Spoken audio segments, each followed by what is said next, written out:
Good morning class. आज हम लोग हिंदी में बिहारी लाल जी के जीवन परिचय के बारे में पढ़ेंगे।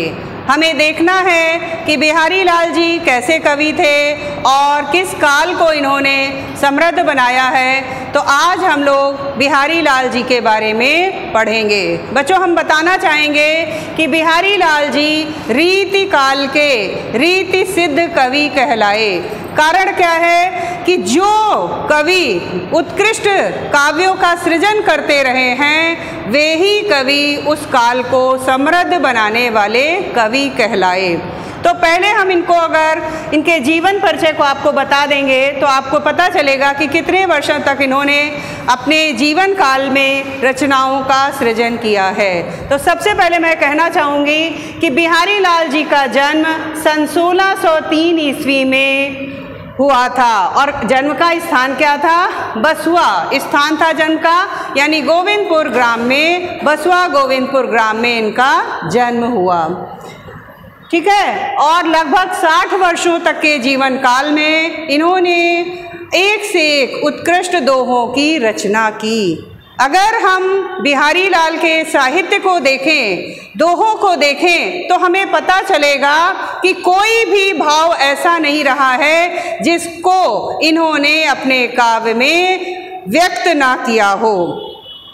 हम बिहारी लाल जी के बारे में कह सकते हैं कि गागर में सागर भरने वाले अलंकारों, रस और लक्षण ग्रंथों का समन्वय करने वाले ऐसे कवि थे जिन्होंने एक एक नख शिख वर्णन किया है, यानी नाखून से लेकर सिर तक के प्रत्यंगों का वर्णन बहुत ही खूबी से किया है। और इनके काव्य में एक एक दोहे में भावों का इतना गहरा सागर भरा हुआ है जिसको देखकर कहा गया है।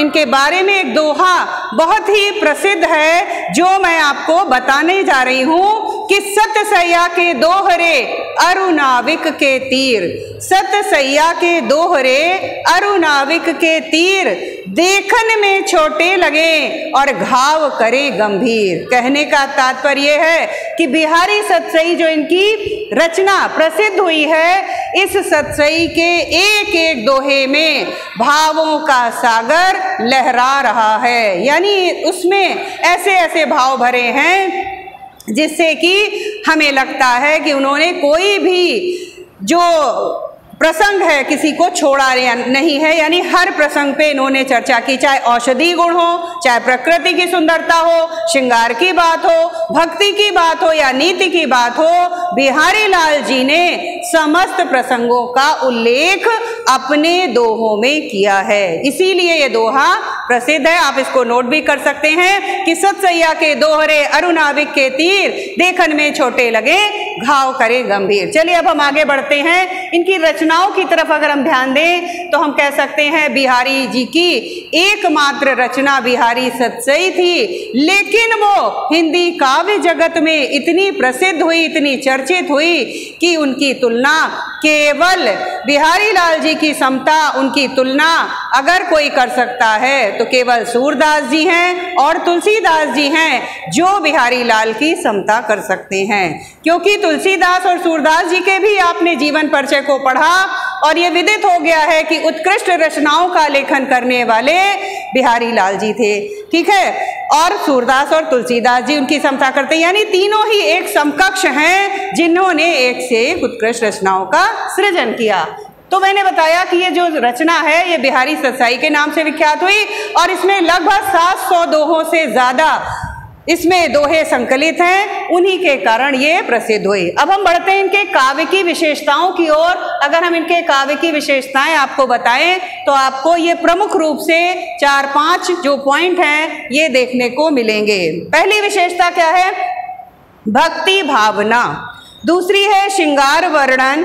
तीसरी नीति वर्णन, प्रकृति वर्णन। मैंने यहाँ पे 4 ही विशेषताएं ली हैं, जबकि अगर हम इनके काव्य को देखें तो आपको 2-3 विशेषताएं और मिलेंगी, लेकिन हमें अपनी बात को संक्षेप में ही समाप्त करना है और खास तौर से आपके सिलेबस को ध्यान में रखते हुए, आपके क्लास स्टैंडर्ड को ध्यान में रखते हुए बताना है, तो वो जीवन परिचय बहुत विस्तृत हो जाता है, इसलिए मैंने ये 4 पॉइंट लिए हैं।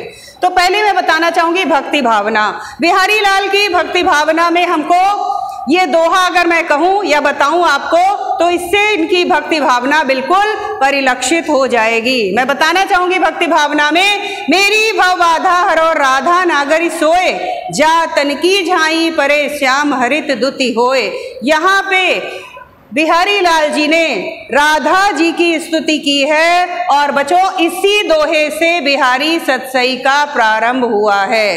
राधा जी की स्तुति करते हुए बिहारी लाल ने अनन्य भक्ति दर्शाई है और कहा है कि वही चतुर राधा, वही विद्वान राधा, वही नागर मीन्स चतुर, वही चतुर राधा हमारे सांसारिक कष्टों को दूर करें, जिनकी झलक मात्र से अज्ञानता की कालिमा समाप्त हो जाती है और मन ज्ञान के प्रकाश से प्रकाशमान हो जाता है। बच्चों जब मैं इसकी व्याख्या बताऊंगी तो आपको इसके 4 अर्थ बताऊंगी, क्योंकि इस दोहे में 4 अर्थ छिपे हैं। इसीलिए बिहारी लाल जी को कहा गया है कि गागर में सागर भरने वाले अद्वितीय कवि थे। ओके, बात यहाँ व्याख्या की नहीं हो रही, नहीं तो मैं इसको आपको चारों अर्थ बताएं, क्योंकि इसमें औषधीय अर्थ भी है और उनके सौंदर्य का भी चित्रण है। लेकिन मैंने भक्ति की बात कही है, इसलिए मैंने बताया है कि राधा जी के दर्शन करने मात्र से मन की अज्ञानता रूपी कालिमा समाप्त हो जाती। तो ये पूरी तरह से इस दोहे के माध्यम से भक्ति परिलक्षित हो रही है। ओके स्टूडेंट्स, अब हम बढ़ते हैं श्रृंगार वर्णन की ओर। तो श्रृंगार जैसे कि नाम से पता चलता है, श्रृंगार मीन सौंदर्य। तो सुंदरता का चित्रण किसमें किया है? राधा जी के सौंदर्य का भी चित्रण किया है इन्होंने। और यहाँ पे कृष्ण के सौंदर्य का मैं एक उदाहरण आपको बताने जा रही हूँ। ये है सोहत ओढ़े पीत पटु श्याम सलोने गात, मनो नील मणि शैल पर आतप पर्यो प्रभात। यहाँ पर बिहारी लाल जी ने श्री कृष्ण के अप्रतिम सौंदर्य का वर्णन किया है, उनकी सुंदरता का चित्रण किया है कि श्री कृष्ण के श्यामल शरीर के ऊपर पीले वस्त्रों की जो आभा पड़ती है वो बहुत ही शोभायमान होती है। ऐसा लगता है कि मानो नीले मणियों से युक्त पर्वत है और उस पे प्रातःकालीन धूप का प्रकाश पड़ रहा है। श्रृंगार वर्णन में मैं एक और दोहा आपको बताने जा रही हूँ। इसमें भी बिहारी लाल जी ने सौंदर्य चित्रण किया है। कह रहे हैं कि मोर मुकुट की चंद्रकनी यो राजत नंद नंद। मैंने 2 लाइन यहाँ पे लिखी, 2 शब्द लिखे हैं बच्चों, आपको बता रही हूँ ओरल, कि मोर मुकुट की चंद्रकनी यो राजत नंद नंद, मनु शशि शेखर की अकस किए शेखर सतचंद। यहाँ पे बताया है कि मोर के मुकुट को श्री कृष्ण ने जो अपने मस्तक के ऊपर धारण किया है वो इस प्रकार से शोभायमान हो रहा है कि मानो श्री कृष्ण ने किससे स्पर्धा की है? शशि शेखर अर्थात शिव जी से स्पर्धा करने के लिए सैकड़ों चंद्रिकाओं को अपने मस्तक के ऊपर धारण कर लिया है। तो यहाँ भी बच्चों सौंदर्य चित्रण हमको क्लियर हो रहा है। अब अगर हम बढ़े नीति वर्णन की ओर तो इसमें भी मैं दो दोहों के माध्यम से इसको बताना चाहूंगी।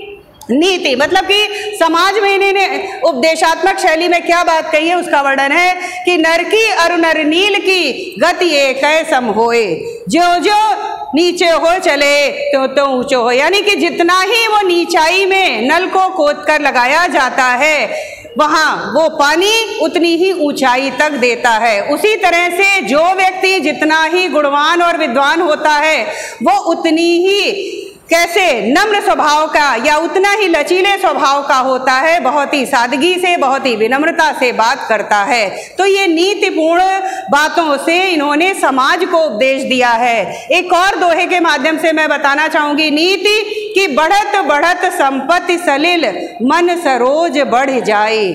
बढ़त बढ़त संपत्ति सलिल मन सरोज बढ़ जाए और घटत घटत सो फिर न घटे बर समूल कुम्हलाई। क्या कहने का मतलब है कि मनुष्य के पास जैसे जैसे संपत्ति बढ़ती जाती है उसकी मन की इच्छाएं बढ़ती जाती हैं। उदाहरण के माध्यम से दूसरी लाइन से अर्थ क्लियर होगा। यहाँ पे बच्चों लिखा नहीं है, मैं फिर से बोले दे रही हूँ कि बढ़त बढ़त संपत्ति सलिल मन सरोज बढ़ जाए और घटत घटत सो फिर न घटे बर समूल कुम्हलाई। कहने का मतलब है कि जैसे जैसे सरोवर में जल कम होने लगता है उसमें खिलने वाले कमल की डाल घटने लगती हैं, लेकिन सरोवर में जैसे जैसे जल बढ़ता है उसमें खिलने वाले कमल पुष्प बढ़ने लगते हैं। उसी तरह से बताया है कि संपत्ति के बढ़ने से मन की इच्छाएं बढ़ती हैं और संपत्ति के कम होने से मन की इच्छाएं फिर कम नहीं हो पाती, चाहे उसके अभाव में मनुष्य की समूल्य से जड़ सहित पौधा नष्ट हो जाता है, उसी प्रकार से मनुष्य की चाहे मृत्यु भले हो जाए। अब हम बढ़ते हैं प्रकृति वर्णन की ओर।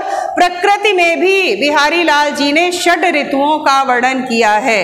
वैसे तो प्रमुख रूप से आप 3 ऋतुओं जानते हैं कि जाड़ा, गर्मी, बरसात, लेकिन 6 ऋतुओं में जिसमें कि वसंत, शिशिर वगैरह भी शामिल हैं, तो पूरी 6 ऋतुओं का बिहारी लाल जी ने अपने दोहों के माध्यम से वर्णन किया है।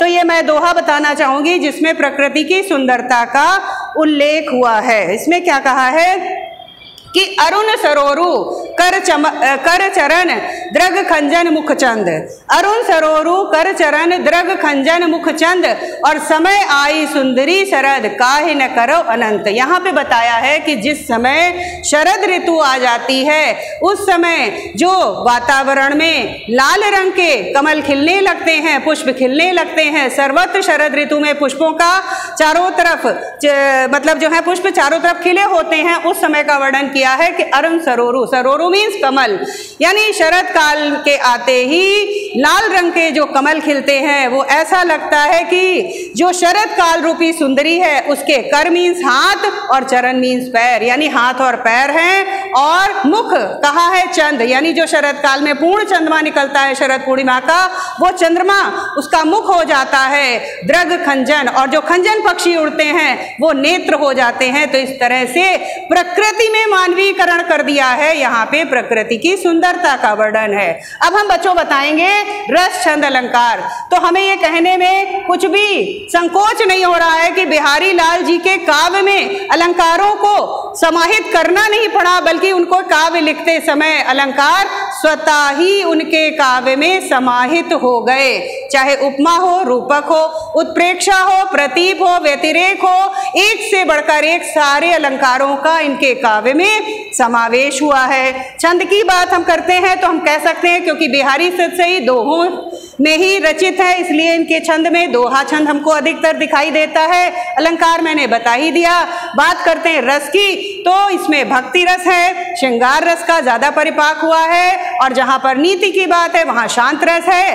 तो इस तरह से 3 रस हमें मुख्य रूप से बिहारी लाल जी के इस काव्य में दिखाई देते हैं। अंततः मैं अपनी बात को समाप्त करते हुए यही कहना चाहूंगी कि गागर में सागर भरने वाले श्रेष्ठ कवि के रूप में बिहारी लाल जी जनमानस में प्रसिद्ध हुए और रीतिकाल के रीति सिद्ध कवि कहलाए, जिनके कारण ये रीतिकाल समृद्ध हुआ।